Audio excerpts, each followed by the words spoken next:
This is Branko Malic, and this is a third episode in a series entitled Conspiracy of Enlightenment, in which we are treating Augustin Barruel's memoirs illustrating the history of Jacobinism. In this episode, we will take a look at the second volume of this four-volume book entitled Anti-Monarchical Conspiracy. And as I said previously, just to reiterate, Barruel tries to demonstrate that subversive movement and subversive philosophy that bring about French Revolution was encompassing three, let's say, spheres of human life. That is to say, religious life, and we could even extend this to say scientific life of the mind. That is to say, that was a subversive movement that was primarily endeavored to change the way people think. The other dimension or sphere of influence of this subversion movement was a political sphere of which we will talk now. And the third would be a social sphere, the sphere of private life, and, which is very important, of private property and economy. And to this final part, or better to say final dimension of the same thing and same subversive movement, we will talk about when we come to Bavarian Illuminati, because in Barruel's view they were the most obnoxious, most successful and most dangerous subversive movement of his age. Now, while treating anti-monarchical conspiracy, Barruel introduces Freemasons. As we already pointed out in the previous episodes, there is a somewhat erroneous prejudice against Barruel, that he is a strictly anti-Masonic author, that his book is some kind of Masonic conspiracy theory. That is not entirely accurate, as we have seen in our previous episodes. The main culprits, or the main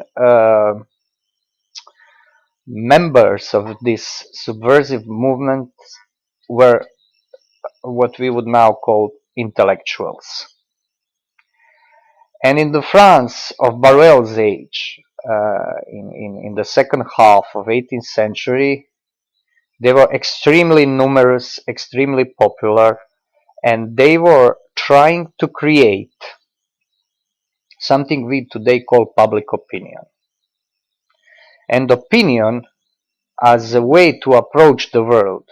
Opinion meaning private thoughts, private judgments about nature of things, nature of politics, and so on, became very prominent, as opposed to, let's say, established order, be it established politically, be it established metaphysically, as in the church.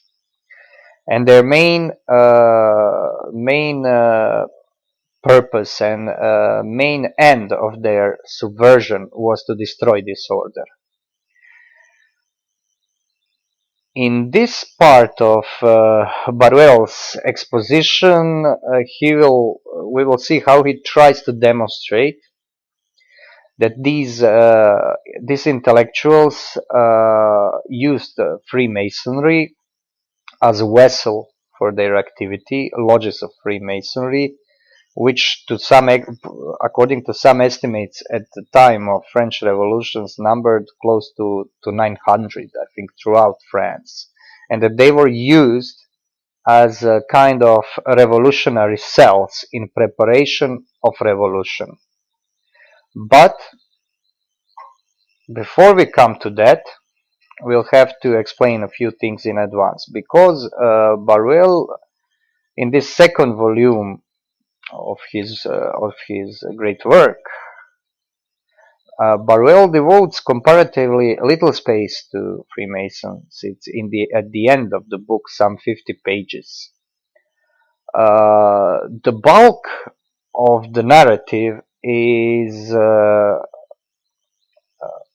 once again devoted to activities of people like Voltaire, Holbach, or Condorcet, and such. Enlightenment philosophers,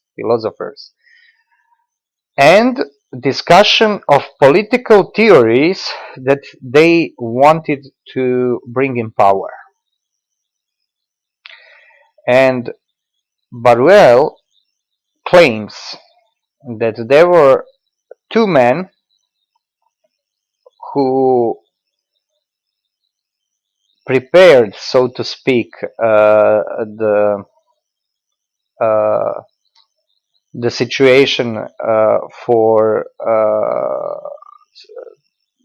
fertilize the land for revolution to grow, gave some ideas that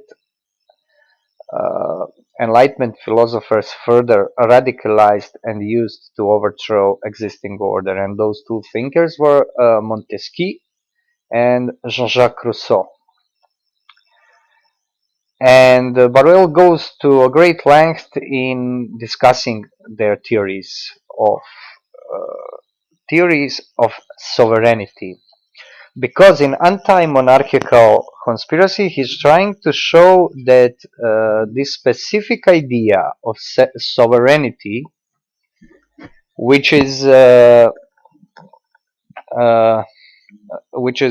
focused in two words, equality and liberty, is in fact a kind of a revolutionary virus that infected first French intellectuals, and then French aristocracy and even clergy, and bring about revolution. It never infected the bulk of population. That's Barruel's opinion, and he's probably right, because as far as I can tell from other relatively non-partisan historical sources about French Revolution. I will, mind you, try to cut to minimum historical data on French Revolution, because here I am more trying to show how ideas connect in order to, and can be connect with each other historically, and can be weaponized. And for this, it's not so good to go into historical details. If anybody is interested, I am not historian by trade. If anybody is interested about details of Barruel's narrative, because Barruel gives us a lot of anecdote, and he in fact exposes, quote unquote, the network that existed. He really tries to do that, to say who did what at what moment to bring about, for instance, merging of free estates of French States General, which was in fact the beginning of revolution, and how that who was instrumental in bringing that about, and how it was related to Masonic lodges and so on. I will go to the bare minimums of these details. If you are interested, you can email me and we can discuss it. Anyways, the main thing is Barruel affirms that conspiracy of enlightenment was a long work. Voltaire himself said, "I will not live to see revolution," and this is a quote in a paraphrase, of course. But people who are young now, he's old man when he says this, will see it. And this revolution really was in the air, so to speak. But it was not in the way the Marxists would say, and very many historians of today, as much as I can tell, rest on this Marxist assumption that historical events are merely product of some kind of faceless economical or political forces. They tend to exclude the free will of individuals. Barruel does the opposite. He is concentrated of free will of concrete individuals, and he comes to completely not opposite, sometimes identical uh, conclusions, but with a different moral flavor. We'll explain this in the following on the few examples. Anyways, Montesquieu, for instance, in Barruel's eyes, was no conspirator. Although he does put few remarks as if he was he had his suspicions even towards him. And Montesquieu is famous, of course, for his work Spirit of Laws, in which he advocates the tripartite division of government to legislative, judicial, and executive, of course, which we all now in this Western democracy supposedly have.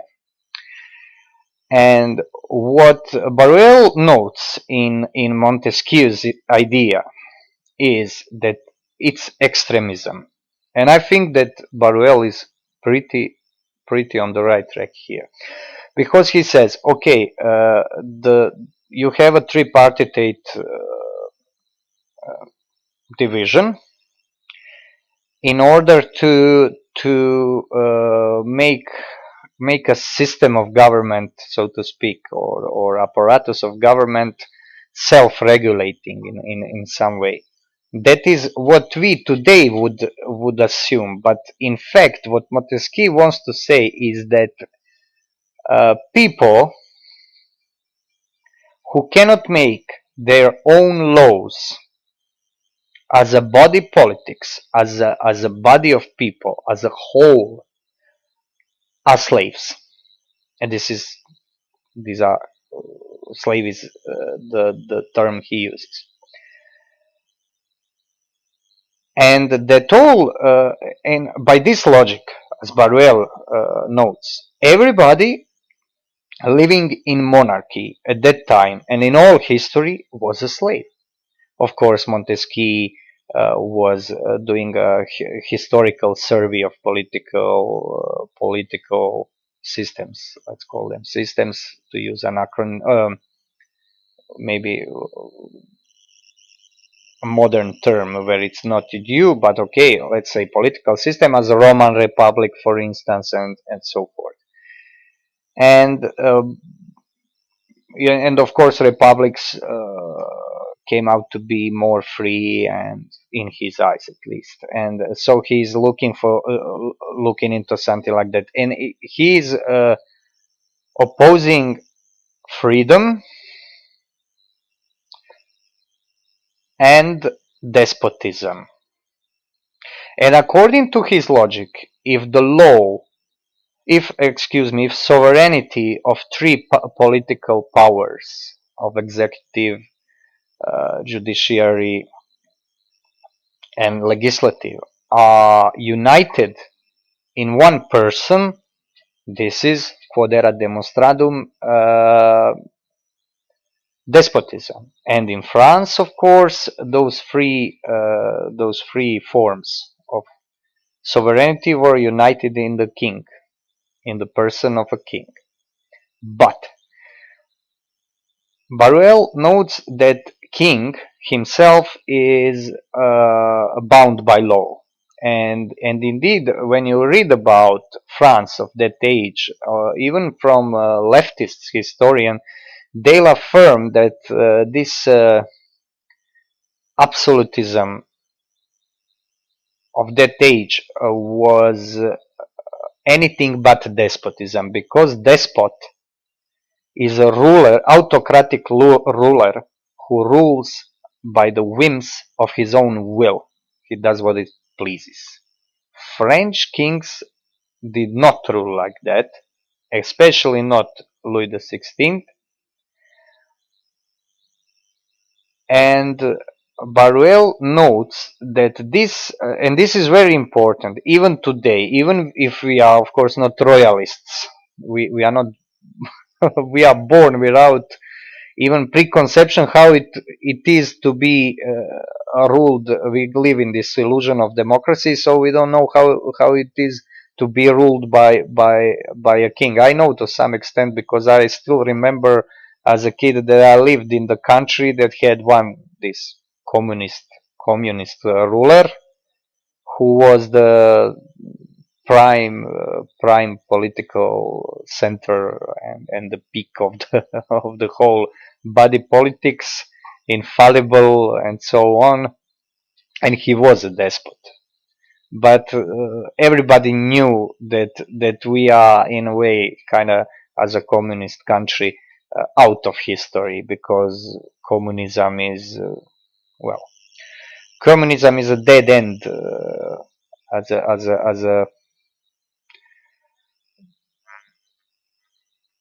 as a complete historical dead end. And when some country gets out of communist system, it has to uh, find its bearings and rejoin the other sovereign states or federations thereof, because it is completely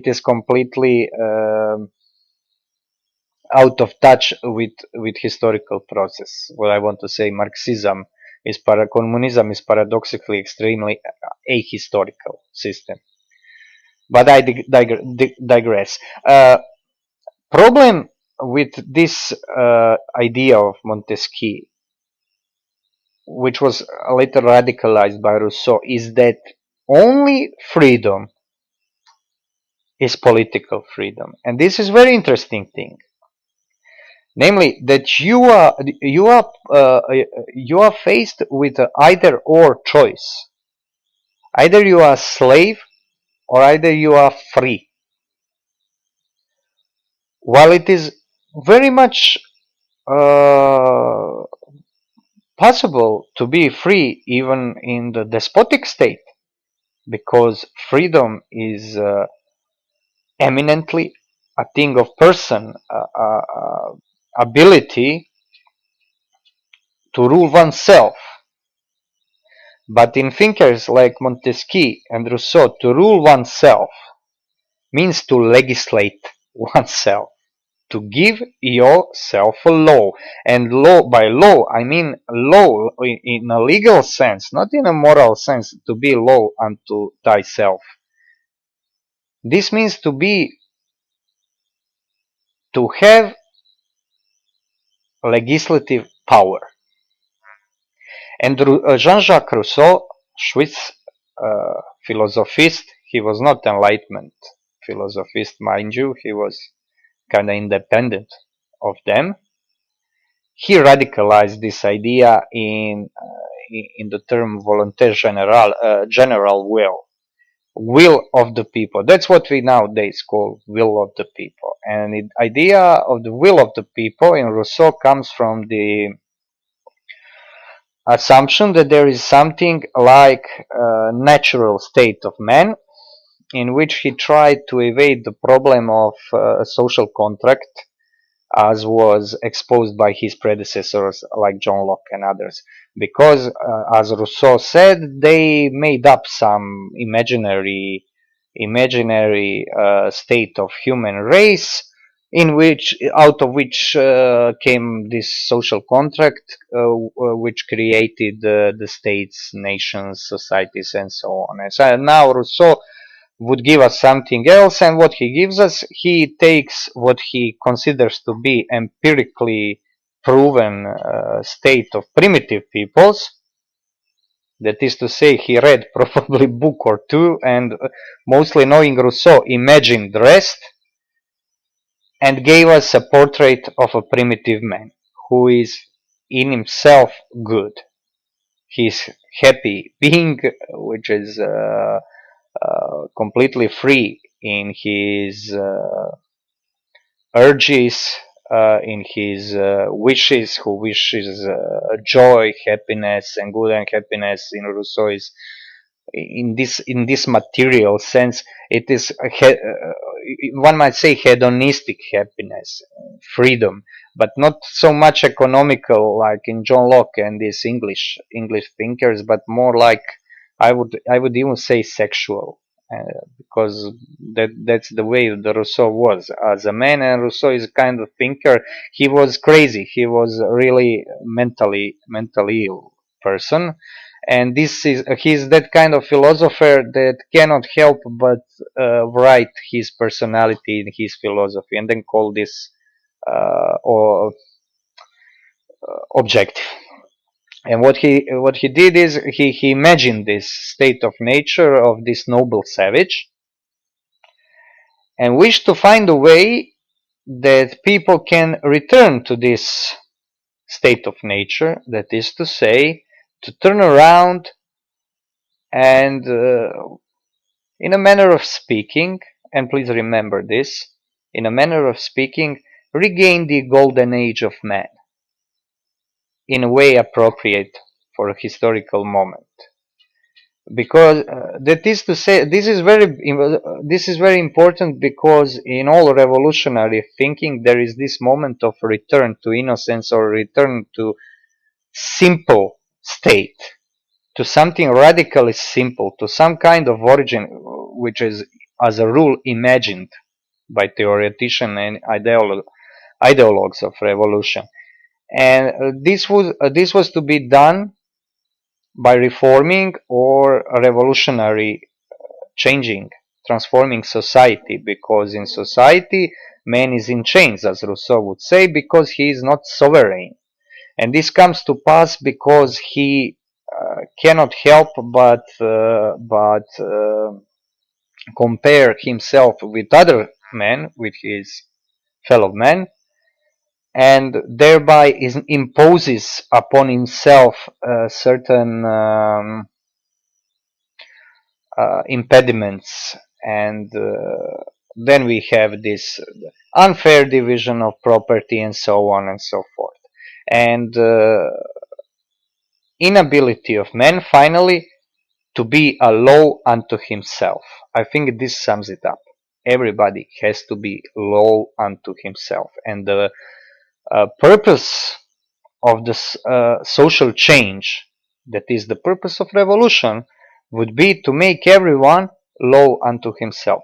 But in order to accomplish this, people have to come as one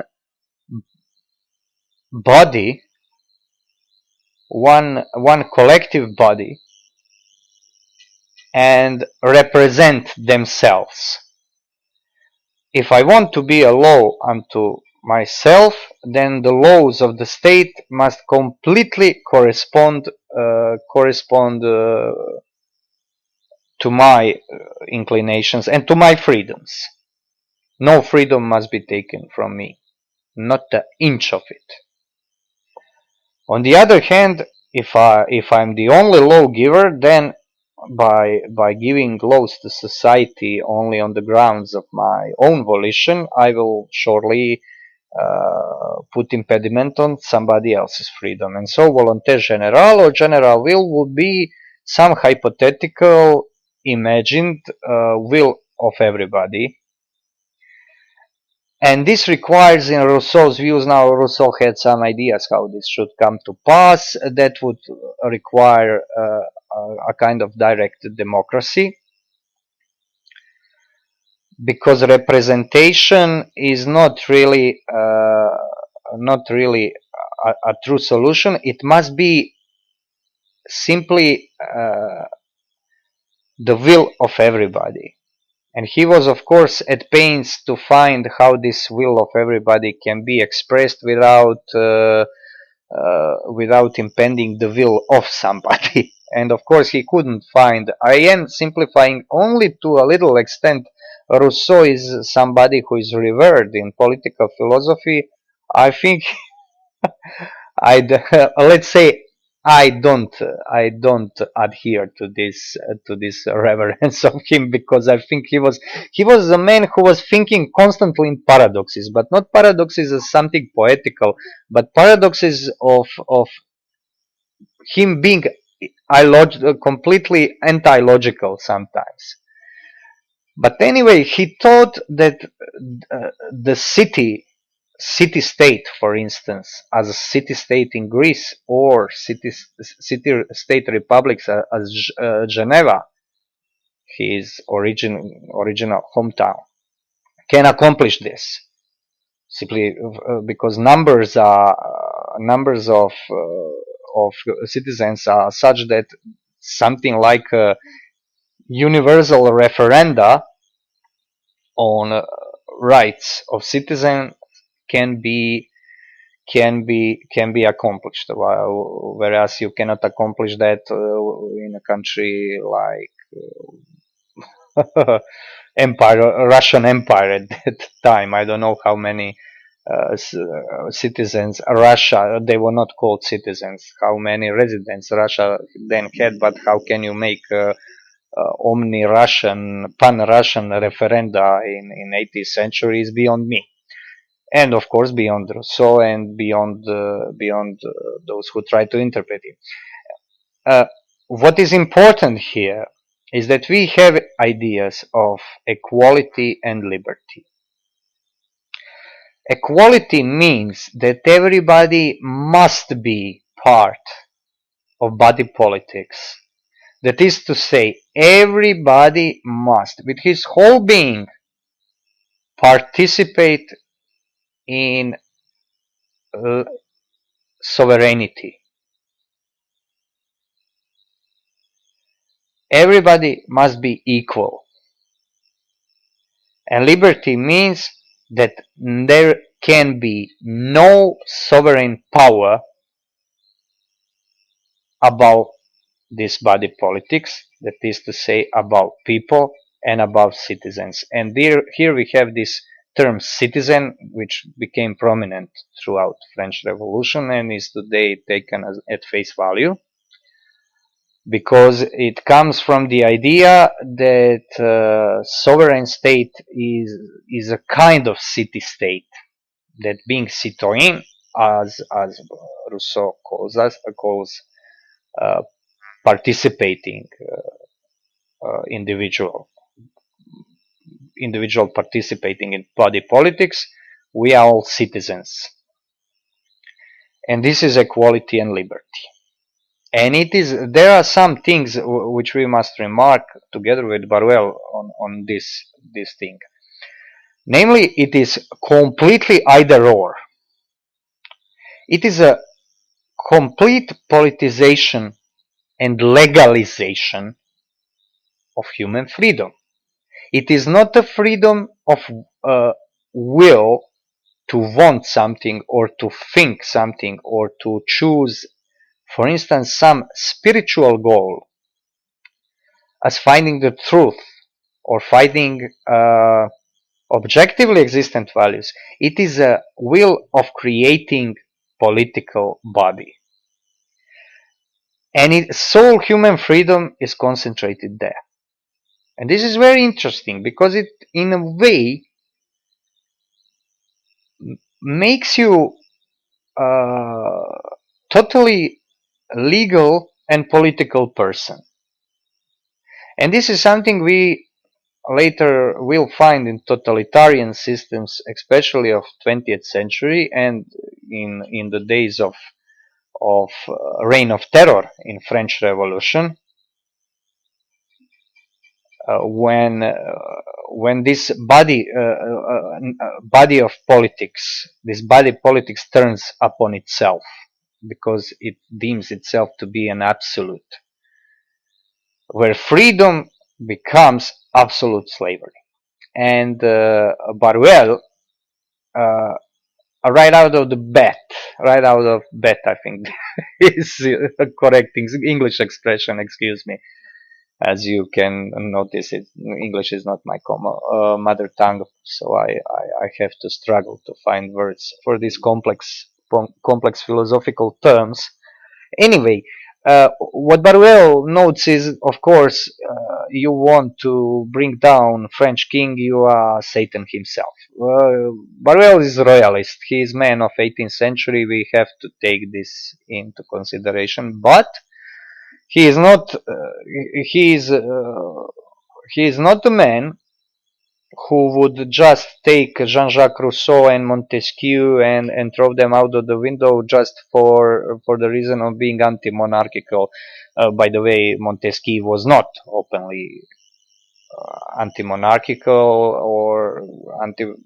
He was he he simply was a man who saw another form of political freedom and never did explicitly demonstrate that it is in contradiction with existing state, with existing political system of absolute monarchy. While Rousseau was more explicit and he drew conclusions from Montesquieu's ideas and from his own original ideas. And this equality and liberty, dear listeners, are the secret word of Masonry. Today, what we call alternative research, conspiracy theory, call it what you like, which gain much prominence in internet age. I think more than 90% of people indulging this research imagine they are fighting for equality and liberty. Well, first conspiracy theory, which I, for one, take very, very seriously, which is very serious work, is specifically against equality and liberty. And when I say that equality and liberty are hidden word of Freemasonry, we are coming on the terrain which made Augustin Barruel famous. And that is the idea that this Rousseauian, extreme Rousseauian notion of human being was taken up and infiltrated and instilled in the occult lodges of Freemasonry in France. The term occult lodge for Barruel designates the degrees in a Masonic initiation that are above three regular degrees of apprentice, fellow craft, and master mason. Everybody who is only in these three lower lower orders, lower stages of lower degrees, excuse me, of Freemasonry, is in Barruel's eye innocent of any charge of being anti-monarchical or impious, as he would say. He is not part of subversive movement. And Barruel goes out of his way trying to prove that, trying to point out that English Freemasonry, for instance, is not subversive. That is to say, it demands that its initiate must not be how they say it, irresponsible libertine and stupid atheist, which means that you can't be anti-church or anti-Christianity in English version, anti-Anglican church, and you must not be against the state. You must not be against the order, which in Barruel's time obviously had a different. People had a different notion of order. It was not so much establishment as something natural or something developed from the nature of things. Whereas we today think about politics as something that we decide upon, if not we, of course not we, but somebody is deciding upon, constructing it, making it up, designing it. I mean, as a fundamental political system. And that was not so in Barruel's age. That's this notion we have today is something we got from French Revolution. In fact, I would say, in broad terms.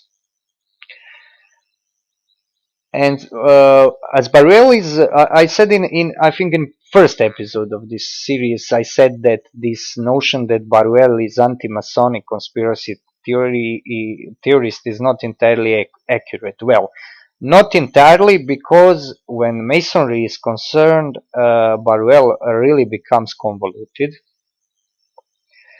because he does stress that French Revolution was brought about by subversive movement of enlightenment. And these enlightenment figures were all kinds of people, from intellectuals to noblemen and even kings, as we heard in previous episodes. Friedrich the Great, for instance, although Barruel points out that Friedrich never figured out the moment of overturning the monarchies as a part of subversive movement, because he would never agree to that. He would probably agree to subvert other people's kingdoms, but not his own throne.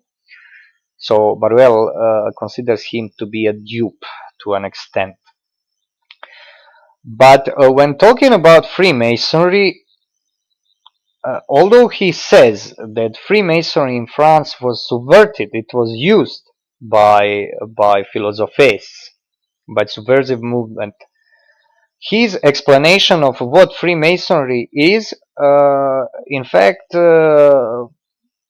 kind of shows that he thought that Freemasonry, that these ideas of enlightenment are inherent to Freemasonry, that Freemasonry is in fact the reiteration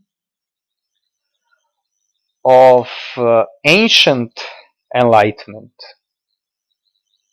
ancient notions of liberty and equality. In this negative sense, he takes them. And he traces the origins of Freemasonry on the one hand to the sect of Manichaeans, followers of money, one of which was even Saint Augustine for I think 9 years, and on the other hand to Templar Knights. And I will not go too deep into this depiction of Masonic myth of origin he employs. I will only say this: he relied on Masonic sources that were available to him, and he relied heavily on personal knowledge. And it's a great shame that he was, I think, at least very scrupulous, and he kind of you have a feeling that he is telling you something from personal knowledge, but he is holding things back because he wants to collaborate everything with some kind of book or document. And problem is, in these things, you can never rely on written documents. You have to rely on personal knowledge, because you are talking about order of people that keep secrets. And more so if we are talking about their activity in creating French Revolution, because conspirators rarely leave documents, and you have to rely on personal knowledge. And as we shall see when we start to talk about actual activity of Freemasons in the wake of revolution, we'll see how he relies on evidence of witnesses, which he names, and some of whom gave him a written permission to write about it. Anyways, why this myth of origin of on Manichaeans and Templars? Well, I think it's best to approach this problem if we depict what Manichaeans were teaching. They were teaching a dualist theology or dualist metaphysics of principles of two equally valid and equally powerful metaphysical principles, one good, other bad, other evil, Ahura Mazda and Ahriman. And this dualistic gnosis, religion or sect, was continued through some Christian heresies in the Middle Ages, such as was Albigenes. I don't know in English how you call it. We had them here in Bosnia, Bogumili, Bosnia, and they were originally from Bulgaria, Patareni. That is to say, people who thought that extreme dualism of existence of practically of existence of two God, and now one God, evil God, created bodies, while good God created spirit, and you have this extreme asceticism where you have to mortify your body because body is completely evil to ascend to the spirit. And what is interesting in this kind of thinking is that you get a whole lot of ascetics, Puritans, people who torture their bodies, who revile their own bodies, while you have on the other hand and at the same time groups of people of same religion that indulge in complete in orgies, in complete and utter excesses of hedonism, because that's also the way to completely eradicate the body. That tends to happen with this dualistic ways of thinking, because it is not in the nature of human mind to comprehend dualism. Dualism is a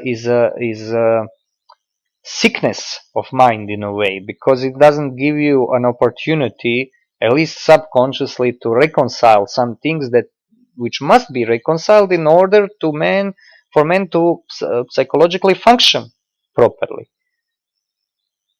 And this is one, as he said, this is one of the origins of Freemasonry, and he traces this from their own documents, doctrinal documents.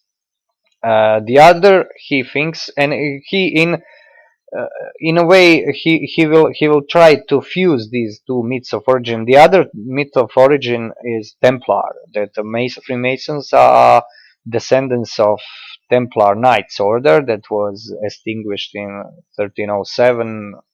That was beginning of their eradication in Europe by order of King Philippe le Bel of France, and a reluctant Pope was trying to, as the historical evidence shows, Pope for a long time tried to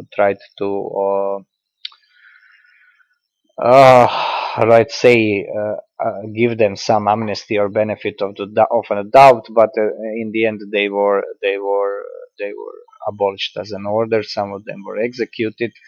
Their grandmaster Jacques Molay was burned at the stake, and there was even this fable that he cursed French king and pope, and that they died a year later, both of them. We will probably never know for sure what was the substance of the story. Anyway, he goes to analyze Masonic rituals, especially the rituals of Scottish Rite, with the degrees of further degrees that go beyond these three degrees of regular Masonry, and he points out that the essence of these rites is a search for a lost word. and he posits that in modern Masonry in France, this word was equality and liberty, and that they originally in Masonry that the lost word of Masonry was, for instance, they sometimes it sometimes varied, but it was, for instance, Jehovah as Old Testament God, and that Freemasons are trying to divorce New Testament and Old Testament God. That they are trying to prove that at the moment of the death of Christ, the temple the temple was sapped and indeed later destroyed by Romans, because true God was abandoned. True God is a God of Old Testament, and so on. And then you have some who will say that true God is the God of New Testament, and this is what in Christianity you would call Gnosticism, but it's an idea uh, of setting this mainstream traditional codified Christianity with something which you could call esoterical Christianity, and Barruel points out that it ends up being anti-Christianity because it is focused against Christ, and then in Barruel's view that means against Church, and by extension against government, against established order. And he goes to analyze further degrees, for instance, of this Scottish Rite Freemasonry. We won't go here into that. As I said before, for any details, I know that this is not so detailed coverage maybe as some people would like to hear, but believe me, it is extremely convoluted book, and if we would go now into nook and cranny of everything he says, that would lead us nowhere. That would end never. And this is only introduction into his history of Jacobinism, to be an incentive to my listeners if somebody wants to read this book. And I really recommend reading it. It is difficult, it is big, but it is worth your time. Anyway, he goes to analyze this Scottish Rite degrees, and in various ways tries to point out that the things that are to be found in these symbols are precisely this liberty and equality Rousseau talked about. What is interesting is, obviously, Barruel thinks that idea of liberty and equality to be learned by initiation in a secret society is an ancient idea. That is to say that Manichaeans had initiation, and this is a historical fact. They had this initiation, I think, three stages, where you have to. One was believer, elect, and perfecti. Electi, perfecti. Fidi, I think, was first, and Saint Augustine was in this low order for a few years, and then he gave up Manichaeism. But they really had this initiation, and have this kind of communist ideas of communal living and so on. But this is very interesting because there is something in this idea of Rousseau and these Enlightenment thinkers of returning to origin, because they are very, in a way, anti-progressive. They are trying revolution means returning of the celestial body to its initial position. That is to say, revolution is not way forward, it's a way back. They call it progressive, but it's in fact regressive. And this original state they are trying to get back to, as Barruel points out, is imaginary. And it is, because, for instance, in Rousseau's original man is an imaginary man. this noble savage. Savages are not noble. And I remember I read his treatise on origin of inequality. It reads like a child's book sometimes. It's so naive and so when he lacks arguments, he really puts imagine things to make to get to bridge the gap between arguments. And those are, in fact, very dangerous ideas. They are dangerous because they sound so fluffy. Man is good by nature, man is in chains, we gotta release him. I mean, this is very appealing, but what does it really mean? Anyway, uh, Barruel, when it comes to Freemasons, Barruel makes division of three groups of three forms of Freemasonry. He calls Hermetic, Kabbalist, and Eclectic Freemasonry. And Hermetic Freemasonry historically originates from Renaissance pseudo-Neoplatonism of first was Marsilio Ficino, Pico della Mirandola. It was by way of Venetian friar monk Francesco Giorgi. It was probably carried to England. This is the thesis of Francis Yates, one British historian, and I think it's a when you have this history of ideas, you don't need to have all the details of history. You must show that idea that is original, that is unique, uh, and that is originated in one country.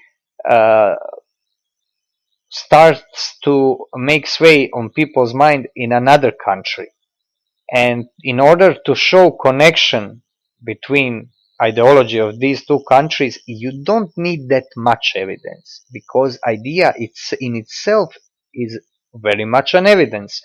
And it was in England that this Neoplatonism became a sort of ideology with John Dee, the famous magician at the court of Queen Elizabeth. He was for one period of his life very much in her favor, and he came with an idea of British Empire and so on. And this Hermetic Freemasonry probably comes from this tradition, from people like Giordano Bruno, John Dee, and so forth and such. And it is an idea which is in fact some sort of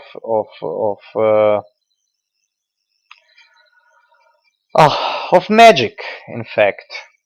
And Barruel is very eager to point out that this magical aspect of Freemasonry is bogus. That it's a kind of that Enlightenment philosophists who used lodges when they started to get initiated themselves into them, they use this to dupe the naive people who were looking for some kind of, as they call it, religious regeneration. Masons love this term, regeneration.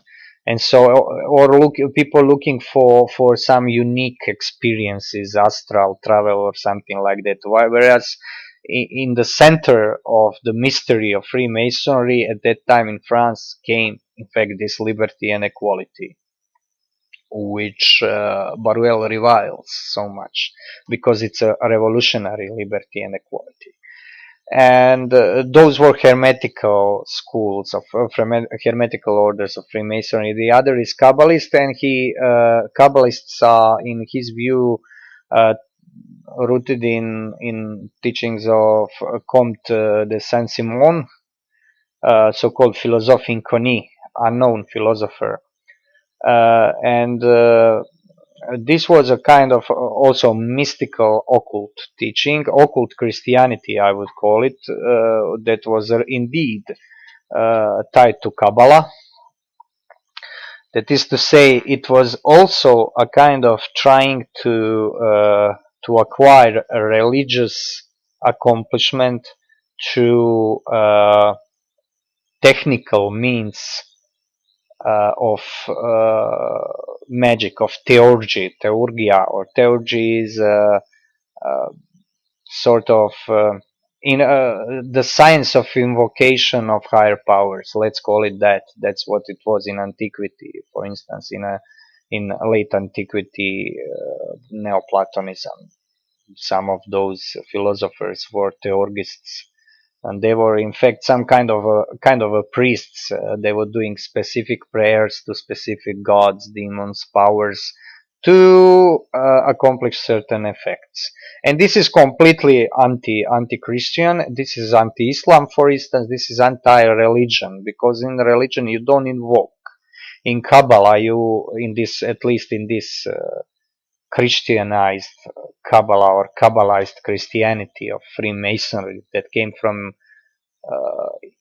Venice via England, you invoke angels. You don't invoke angel. You pray to angel. You don't invoke him. You don't. You don't use him. This is magical kind of thinking. Anyway, Barruel considers this strain of Freemasonry to be such, and that there is where it stems from. In fact, San Martin was to the greatest extent influenced by Jakob Böhme, German theosophist, Protestant theosophist. And Barruel, for some reason, never mentions him because he probably didn't know that. And this is a kind of Gnosticism. I will not go so much into that. If you are interested, you have my series on Hegel, where I do mention Böhme, because Böhme was a great influence on German philosophers, especially Hegel and Schelling. Anyway,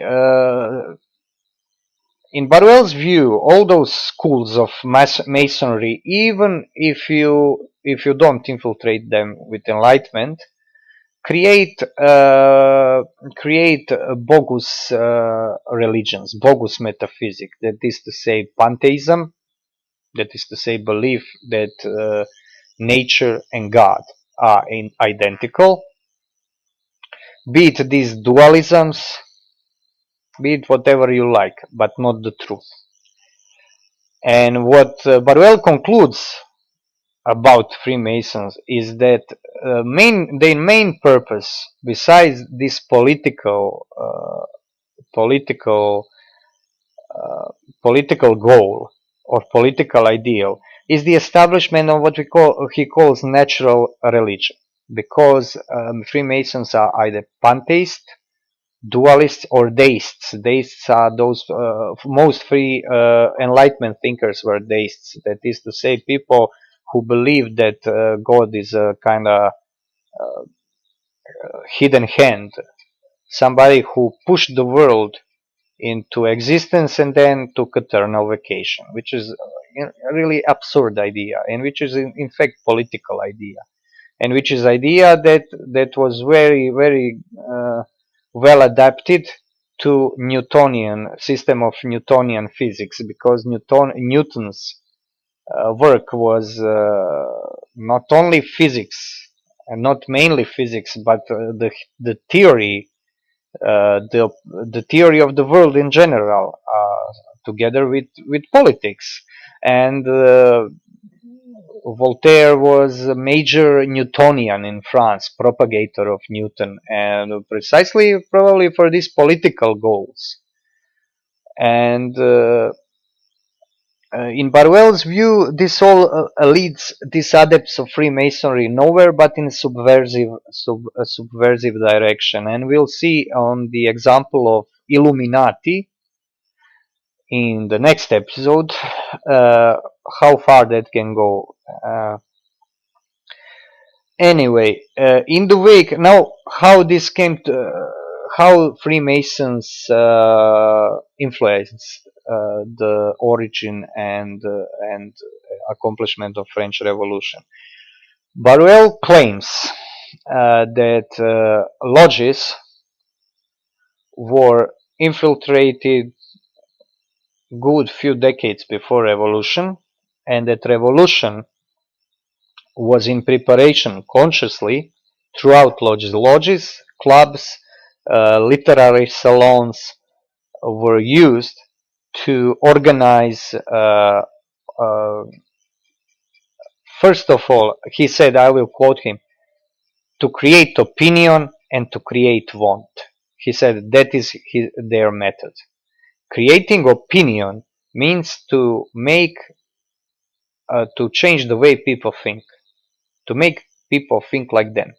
They couldn't do this really on the bulk of the people, but they could do this on important people, some of them king's ministers. And it is interesting to note that I read Francois Furet, who is one of the greatest authorities on French Revolution of our age, and he's mainstream historian.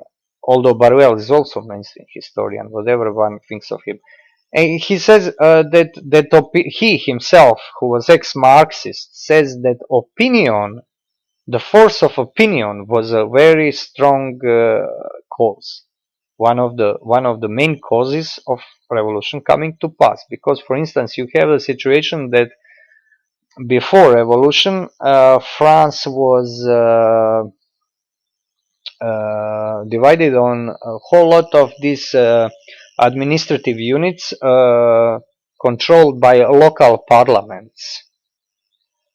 And the idea of bringing about these local parliaments came from, for instance, from d'Argenson, Tourget, the ministers of the king. One of them, for instance, was physiocrat, and physiocrats were enlightened thinkers. They constructed these parliaments because they were enlightened on the grounds of Enlightenment ideas. And so when it came to pass to for king to try to, in the wake of revolution, to exercise his sovereign will, he was obstructed by a plethora of people who were already used to be lords unto themselves in their little regions, where they are already thinking in a parliamentarian way. So what Barruel says here, Barruel said this was by design. This was not always by conscious design, but because these clubs and lodges just change the way the people think. And he said in the time just previous to revolution, just a year or two before revolution, there were two main focus cells of Freemasonry. First was, of course, famous French Grand Orient de France. It was a kind of central lodge, and Barruel provides a whole lot of anecdotal and personal testimonies of people who claim that in the times before revolution, Grand Orient already prepared its members to participate in military coup. For instance, that they had people in the army, in the postal service, for instance, all kind of public services. And it was a common notion, mind you, from not only Barruel but a lot of witnesses of French revolutions. And you figure this one out when you read contemporary sources, that these violent mobs in Paris were not really so much citizens of Paris, that they were they came from outside. They were brought into Paris. and seems like it was a common notion that they were paid for this. And when you look at modern revolutions, this is nothing strange.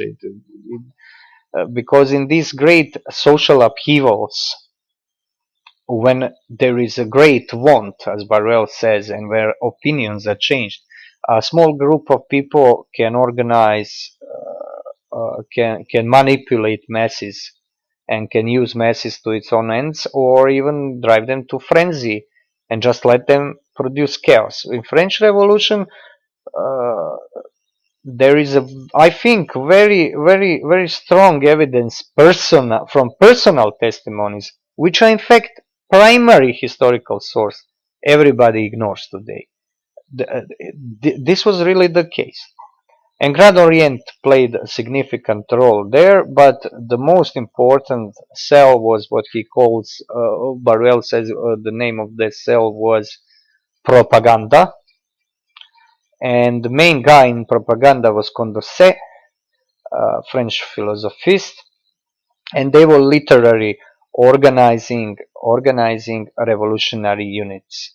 Barruel says, on the testimony of one gentleman he knew, and on the testimony of one Swiss physician, doctor, who lived and worked in close proximity to the members of this club or lodge, and he quotes from his memoirs. They already had the national convention, that is to say, revolutionary government, and the declaration on the rights of man and citizen already prepared before 1789. Now, I give a lot of credence to Barruel because I read the book. I know that I cannot convince anybody just speaking about it, and I am, of course, taking a certain critical distance about this all, but he does tend to bring out witnesses.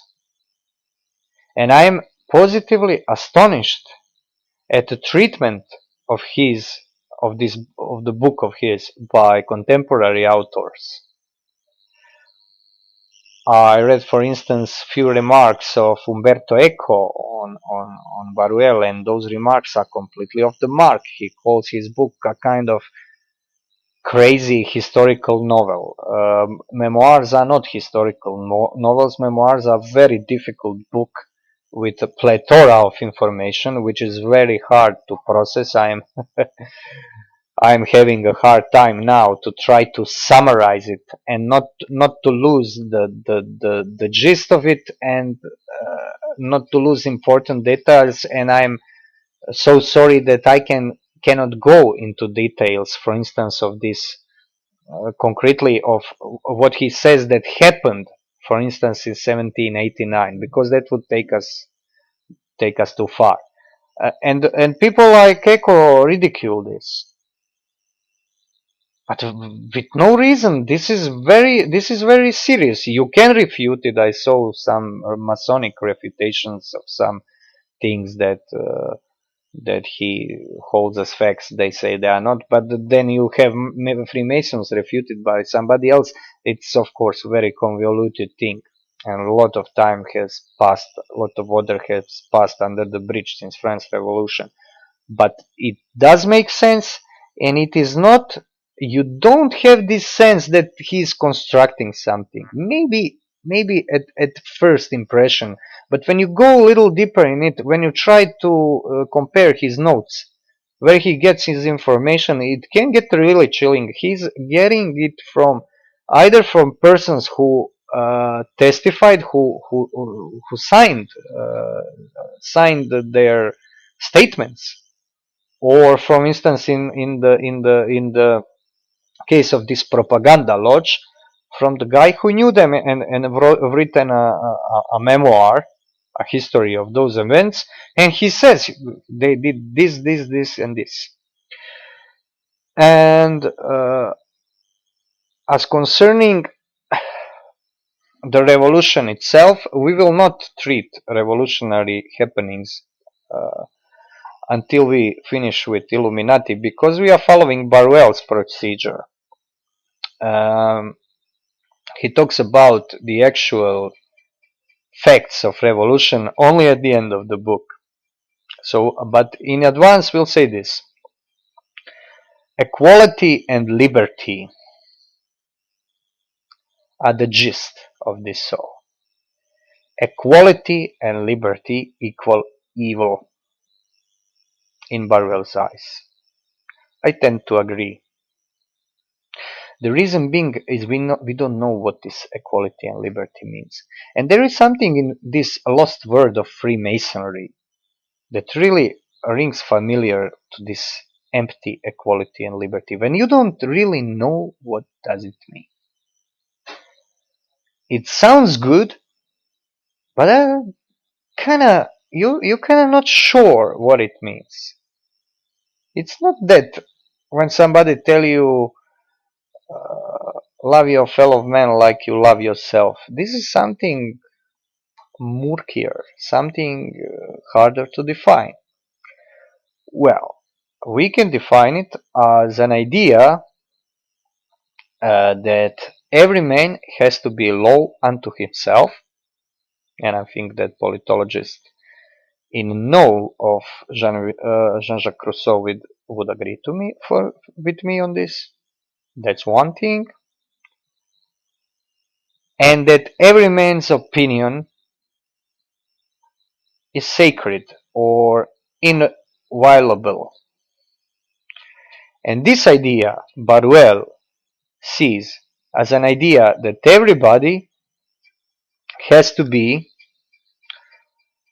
patriarch and monarch unto himself. Every man his own pope, every man his own king. And this idea he will he will show to be worked to perfection or radicalized in Baravarian Illuminati, and we will work on this in next episode. And I think that at least when Illuminati are concerned, that he's right. This was idea of Illuminati. So complete liberation. Now, when you think of it, it seems like these diabolic conspirators are libertarians. It seems like this Masonic world order that is evil. It kind of looks like political ideals we have now, and indeed, I think that's it. And what Barruel says is that those ideals are completely ahistorical. They are returned to some imaginary state that never existed. And when you take the Declaration on the Rights of Man and Citizen of French Revolution, that was a founding document of French Revolution, and the essence of it all.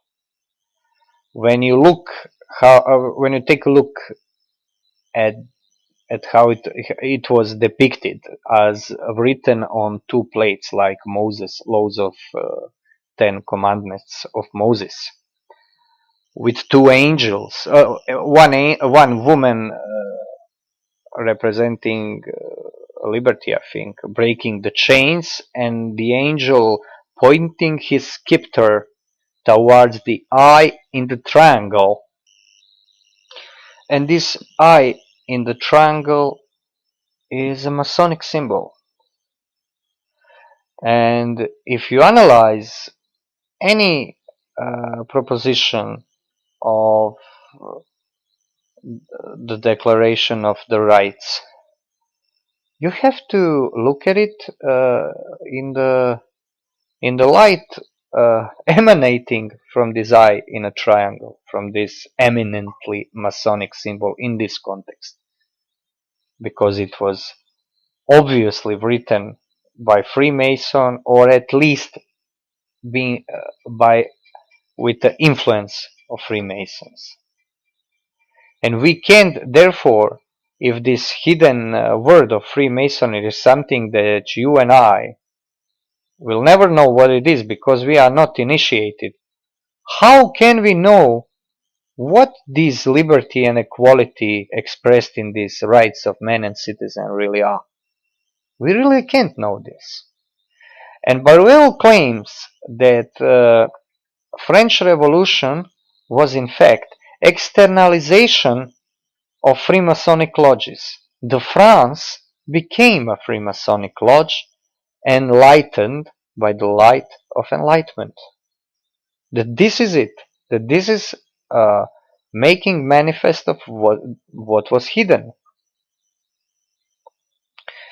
And now we will close this episode with promise that we will go further deeper in this mystery of equality and liberty, which are paradoxically, in Barruel's view, absolute evil. We will go deeper in the next episode that will be devoted to the Order of Bavarian Illuminati, and this is by far the best documented part of Barruel's book, because he had all the documents. And mind you, Illuminati are best documented secret society in the history, probably because we have all their documents. We know who they were by name and surname for a good deal of their members. And in that episode, in the next episode, we'll go deeper into this. This was Branko Malic. I hope this lecture was interesting and comprehensive. It is a difficult subject. It's not easy to condense Barruel's argument and to translate some of the depth of them to listener. I hope I was successful in this, and hope you will continue following this series.